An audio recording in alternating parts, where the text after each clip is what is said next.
Let's go to the portal. A dangerous place to be any time of year, but the portal this time of year is doubly treacherous. You know Tyler Van Dyke, the Miami quarterback? Not anymore, you don't, because he committed to Wisconsin today. Natural pipeline there. Coral Gables, Madison, they look similar this time of year. Tyler Van Dyke's been at it a while. I still happen to believe that 2021 version of him, I saw Fornelli say this earlier today, and I'm gonna copy and paste the words of Tom Fornelli. I still think that 2021 Tyler Van Dyke it's in there somewhere. Yet I just need Phil Longo and the offensive staff up there to pull it out of him. He was 25-6 touchdown to INT ratio that year. He averaged over 300 passing yards per game that year. He didn't forget how to throw a football.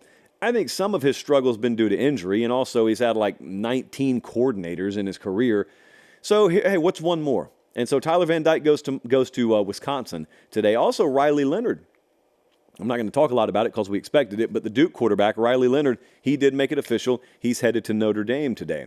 Speaking of the place that Mr. Van Dyke just exited, what's Miami doing at quarterback? Well, they got Emory Williams already there, friend of the program. But I don't think that they're just standing pat, as Meemaw would say.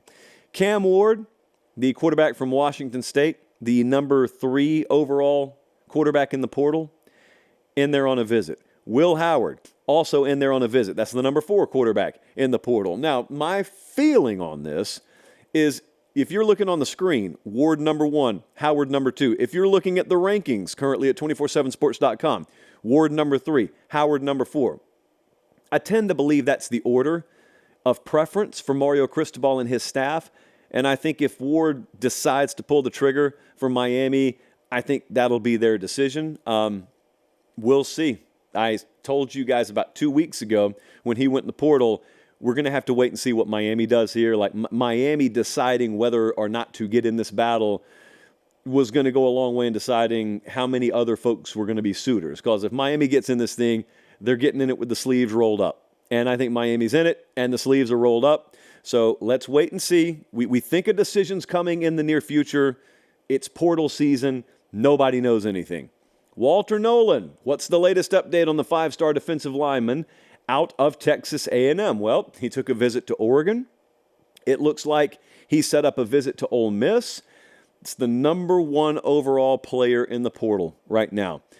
And sometimes you can get yourself accused of focusing too much on a player, spending too much time on a player. I remember pretty famously, a couple of years back, JT Tuimoloau's coming out of high school, number 1 overall defensive lineman, maybe defensive prospect period in the country. And he went past signing day. So he didn't commit on signing day. So he was like the only guy left out there. And his commitment ended up, being well after National Signing Day. And we did segments on him several times. And I'd look in the comments and people would be saying like, why are you talking so much about one player? Well, then you fast forward and they go up to Penn State and he just wrecks a football game by himself. And we come on air Sunday night and I remember saying, that is why we spent so much time talking about one player. Walter Nolan can have that kind of impact on a game. So if he goes to Ole Miss and they're in a dogfight with Texas or Alabama or whoever, and it's him just completely destroying things in the middle, was it worth the oxygen that you gave it on the show? My point is we wouldn't invest that kind of time on many players. He's an exception. He's a 1%er. And so let's just keep an eye on that as well. Oklahoma, sort of a gain and a loss, as the portal tends to be in nature this time of year. Deion Burks is headed to Oklahoma. So that's a number 19 overall player, number 2 wide receiver in the portal. He's out of Purdue. He led their team in virtually every major offensive stat category this year. And Oklahoma, man, you got Jackson Arnold there. You got an offense that's going to score points. So that's a plus. The negative, and one that kind of came out of left field today, I mean, this one even raised my eyebrow, is Caden Green jumped into the transfer portal. That is a 6'5", 325-pound offensive tackle, started 7 games as a true freshman for him this year. He was the number 93 overall prospect in the past recruiting cycle. He is, I don't know that we even have him ranked yet, but when they do, I have to believe that'll be the top offensive tackle in the portal. There's such a shortage at that position that he'll get calls from everyone. Dude, folks who are stocked up at offensive tackle will call him just because you can't see a player like that go in there and not call him up. I mean, quarterback, offensive line, when those guys go in the portal, it raises everyone's antenna. And so I don't doubt that he's had to keep that cell phone plugged in all day. What about Colorado? Deion's trying to rebuild an offensive line. It was by 10 miles their biggest position of need this past year. I don't need you to take my word for it. Go watch their games and how under duress Shedeur Sanders was. So Jordan Seaton is not in the portal. Jordan Seaton is a 5-star offensive tackle out of the old-fashioned traditional high school ranks. And he came as close to shocking the world as recruits can come in the year of our Lord 2023 the other day. Didn't even have Colorado in his top 5 and then announced, I'm headed to Colorado.